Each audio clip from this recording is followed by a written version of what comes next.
Hello students, welcome to the easy बेरेक्ट। आपका हमारे चैनल पर फिर से स्वागत है। आज हम आईपीसी के चैप्टर सेकंड के सेक्शन 2 को पढ़ेंगे और समझेंगे। Let's start.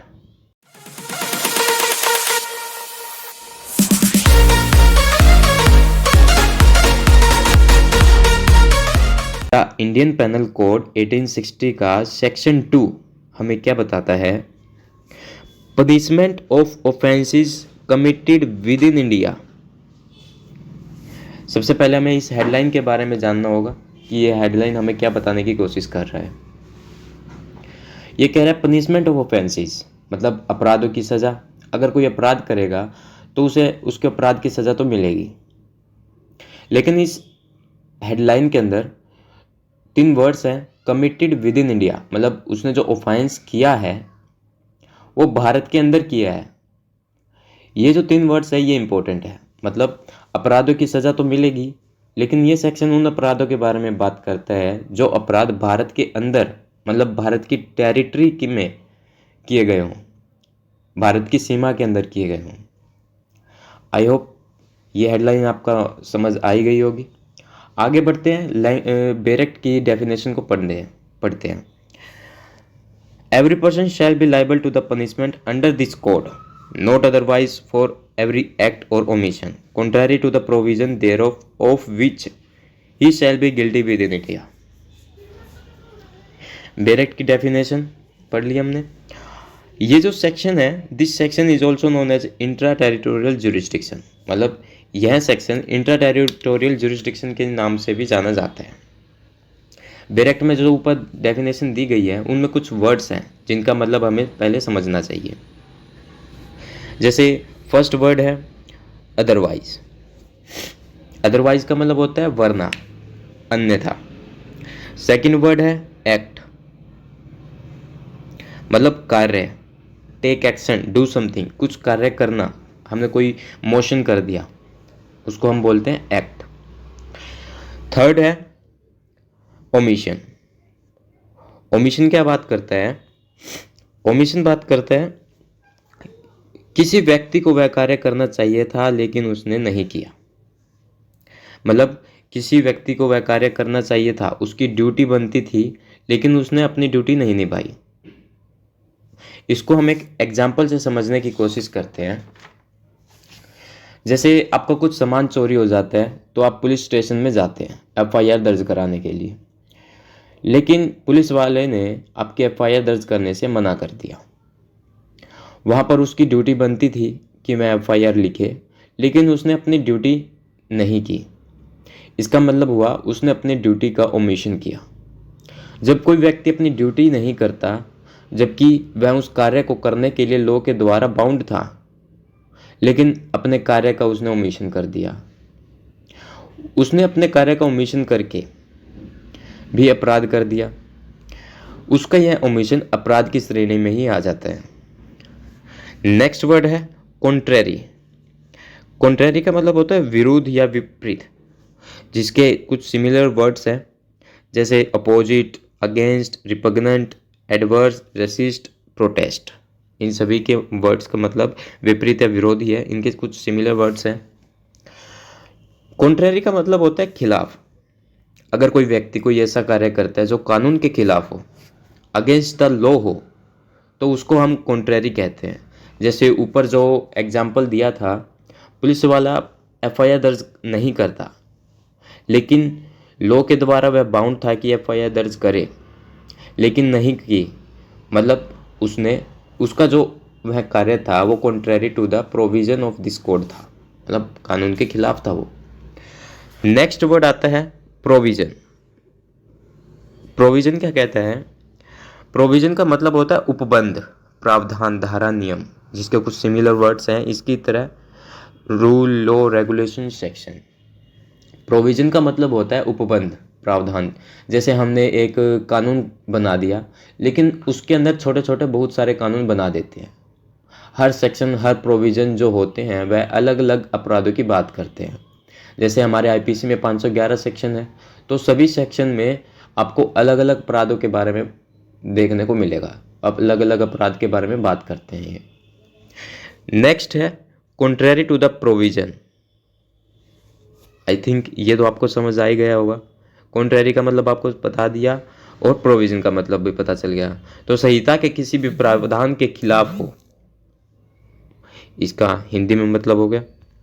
नेक्स्ट जो वर्ड है वो है देयर ऑफ, जिसका मतलब होता है इसका, इसके, ऑफ दिस कोड और अंडर दिस कोड। इसको हम कुछ समझने की कोशिश करते हैं। एक लो फ्रेशर के लिए यह वर्ड बहुत ही कंफ्यूजन क्रिएट करता है लैंग्वेज को समझने में। हमने देयर का मतलब हमेशा वहाँ और ऑफ का मतलब का, के, की वगैरह ही पढ़ा होता है, जबकि लो में इस वर्ड का मतलब अलग हो जाते हैं।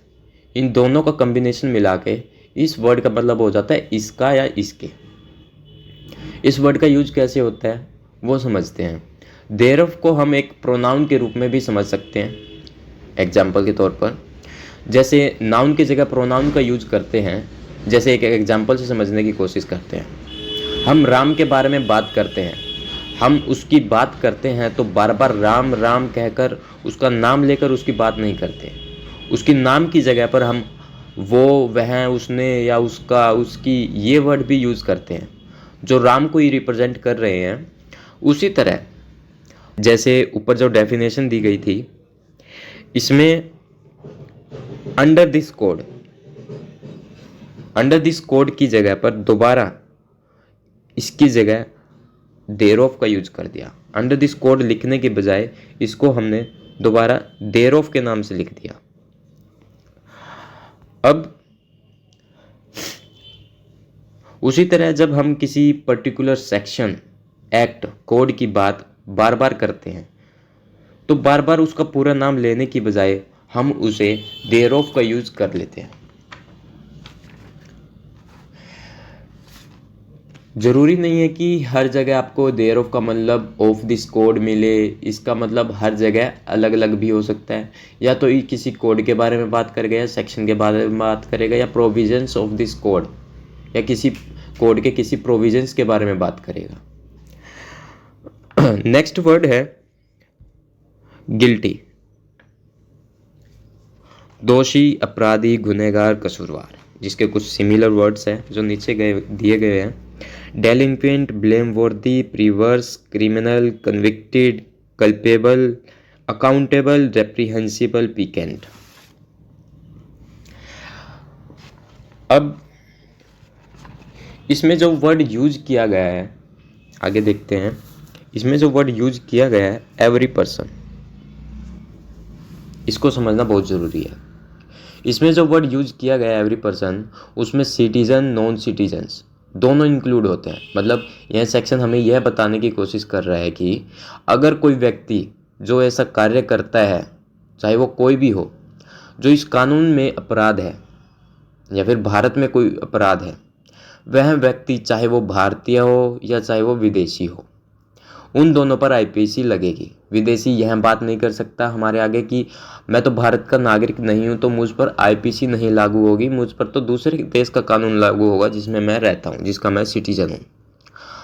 अगर उसने भारत की सीमा के अंदर कोई अपराध किया है तो उस पर भी आईपीसी के तहत ही उसको सजा दी जाएगी, उसके ऊपर भी आईपीसी लागू होगी।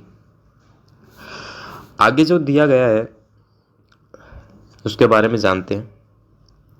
Every person shall be liable for every act omission contrary to the provision thereof। इसका मतलब हर व्यक्ति, चाहे वो सिटीजन हो चाहे वो नॉन सिटीजन हो, हर उस एक्ट और ओमिशन के लिए जिम्मेदार होगा जो इस कानून के प्रोविजन के खिलाफ होगा। यहां पर भी देखिए, अंडर दिस कोड की बजाय हमने यूज कर लिया thereof. I think thereof का मतलब तो और उसका यूज कैसे होता है आपको समझ आ ही गया होगा। नेक्स्ट लाइन क्या बोलते हैं, नेक्स्ट लाइन पढ़ते हैं। Every person shall be liable to the punishment under this code of which. ये जो ऑफ विच है ना, ये किसको रिप्रेजेंट कर रहा है अब? फॉर एवरी एक्ट और omission contrary to the provision thereof he shall be guilty within India and not otherwise. मतलब हर व्यक्ति के द्वारा अगर कोई कार्य किया गया है जो कॉन्ट्रेरी है to the provision of this code, इस कोड के प्रोविजंस के अगर वो कोई कार्य या फिर कोई लोप करता है, ओमिशन करता है, वह उसके लिए दोषी होगा और उसे पनिशमेंट मिलेगी इस कोड के अंदर। मतलब he shall be liable to the punishment under this code, इस कोड में उसे पनिशमेंट मिलेगी, नॉट अदरवाइज, अन्यथा नहीं। एक इजी लैंग्वेज में समझने की कोशिश करते हैं।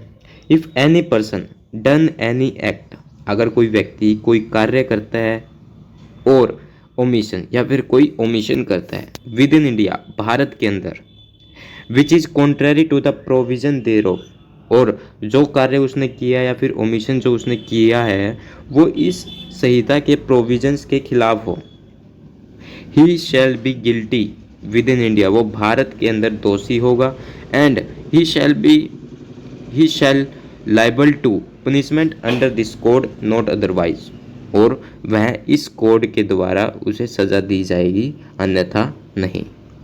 Thank you for watching, thank you.